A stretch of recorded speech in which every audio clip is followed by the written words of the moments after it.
mom called me a couple of years ago, and she told me that she needed a new fence. A couple of the panels on the old fence had fallen down, and she told me that she was going to have to buy a new fence, and she was getting some estimates.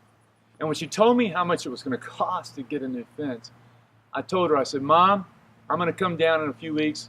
I'm going to build you a new fence. Now, that was a pretty big promise because I know absolutely nothing about building fences. Never built really anything in my life.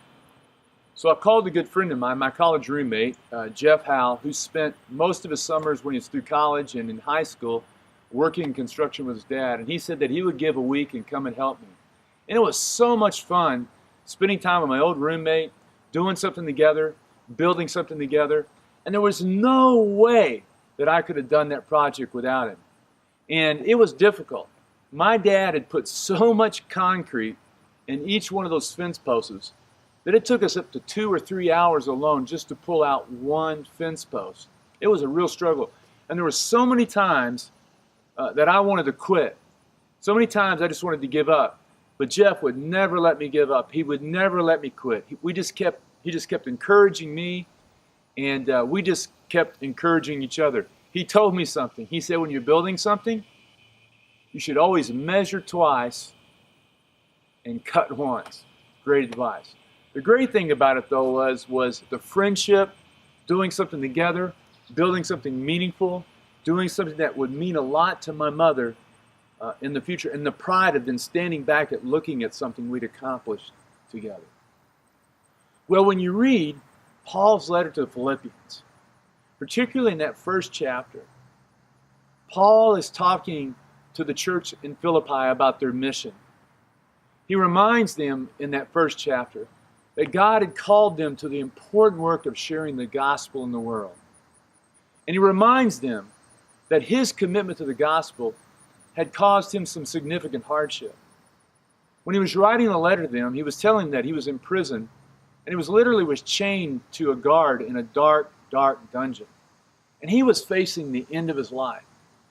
But he was writing them and telling them that he felt so encouraged because he knew that he wasn't in this alone, that they were praying for him and supporting him, and they were sending people to see him. And he was writing to encourage them. And then in the course of this letter, in this first chapter, he tells them, this is hard work we're doing. God has given us a big mission in the world. We're being called to tear down the fence that exists between Jews and Gentiles and slave and free and male and females to build his church in the world. The vehicle that would share the love of Jesus with the world, that would bring the world to Jesus, to reconcile people to God and one another. And there's this beautiful line that really grabs my heart.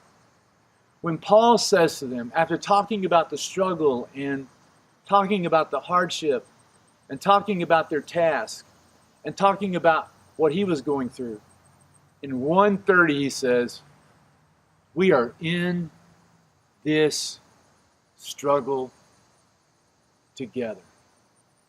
Do you hear me?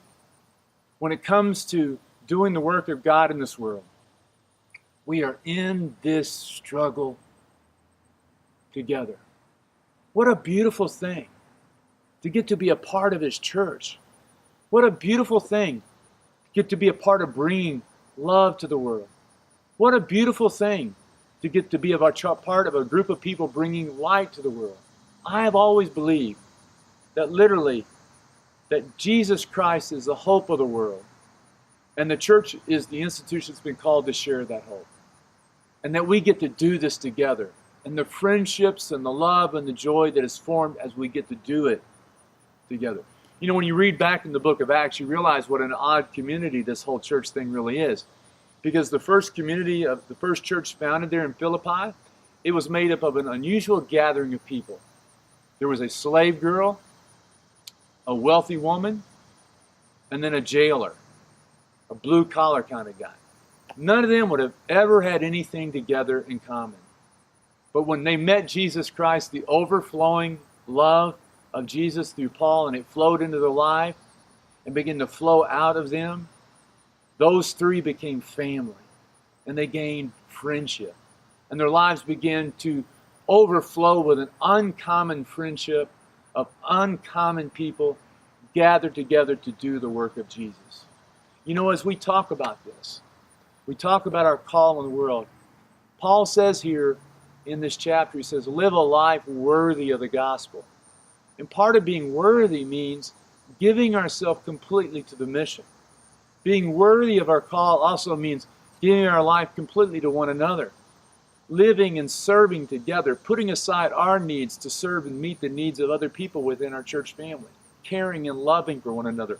Overflowing with love for one another. I would just ask you, when it comes to His church, have you taken on your role? Are you in it? Are you participating? Are you involved? Are you committed?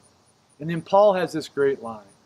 He then says, I pray that you'll be united in mind and heart and will stand firm together in the world. It doesn't mean that we believe all the same things. We'll never all believe the same things. But that we have the same desire together, this common desire to bring people together, to share the love of Jesus Christ with all people. So, when Christ is in our life, we get new friends, and our lives are overflowing with friendships.